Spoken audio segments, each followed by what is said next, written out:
Alright everybody, so welcome to my first video where I'm going to do a video on how to get the keys for the locks on your car, on your Datsun 240Z, without having to, change out the entire cylinder for the lock and just using the original locks that were there. So this will save you not only time, because you won't have to remove the entire locking mechanism from the side door, but it'll also save you money because you don't have to buy the cylinders. All you have to do is basically get this code and get keys printed for that specific code. So first I'm going to show you guys how I removed the door card from the Datsun 240Z. It's pretty simple, honestly. So basically the way this works is that you're going to have two screws here, two little screws. They're these little black guys. So you're going to want to remove those two little screws, and you're also going to want to remove the door opening latch here. You don't have to remove the actual latch, you just have to remove this little piece here. So basically this little piece has this black cover here, and this black cover is really easy to remove. You just get a Phillips head screwdriver or a flathead screwdriver, and you can pry it off and it'll pop off. Be careful because it is plastic, so it can get damaged. As you can see, mine is already damaged there from the previous owner.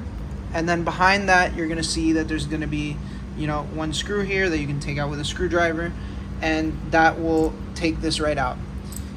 And for that, you don't have to remove the actual door handle here. The mechanism will stay there. So all you have to do is remove that piece.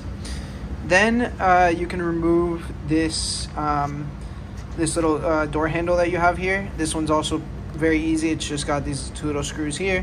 You remove those two little screws, and you're gonna see, at least inside mine, that it has a washer and the screw, and that comes right off like that. So you've got this piece off, you got that piece off. You can also easily remove this door handle here. It's also just with these little screws as well. You got to be careful here too, because like I said, all these little pieces are made of plastic, and actually the previous owner had already damaged this, but you see these little plastic pieces, they're very fragile and they can break when you're taking them off. So when you're removing this little piece from here, make sure you're very careful and you remove that carefully so that you don't get yours damaged like mine. So once you take those little plastic pieces off, you unscrew this, and this will come right off. And then you have to remove this little top door lock thing.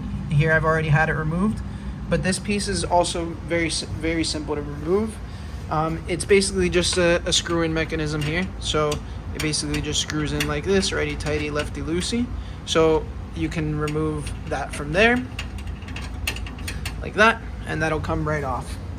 And then finally, the part that I think was probably the most difficult for me was removing this window opener. And what you're gonna want to do is you're gonna want to have this window opener in the closed window position. Otherwise, when you take it off, you won't be able to look inside of the door to see the cylinder. So basically there's this little clip right here, and this little clip sits basically in this position like this, right? So what you got to do is either you can push these two little pins from this clip here, you can push them with a tool and push it outwards, or you can do what I did, which is I kind of got behind the door handle a little bit and I just pulled this top part of it right here.